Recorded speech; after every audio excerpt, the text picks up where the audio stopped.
denne her video skal vi arbejde lidt med noget yachtag. Yachtag er et af de lidt svære svar, fordi der skal være meget fokus på, at vi får knæet lukket godt op mod brystet her. Hælen peger den vej, som vi skal sparke. Yacht betyder forresten side, så jeg sparker til siden i mit yachtag. Så godt op med knæet op mod brystkassen. Numsen peger den vej, jeg skal sparke. Og så sparker jeg ud her. Husk, det her er en døgletrækning, men når hele mit ben bevæger sig sådan her, så bliver det en yachtag.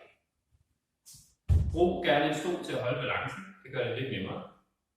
I kan også godt bruge en stol, som I skal sparke over, for at træne i at sparke højere.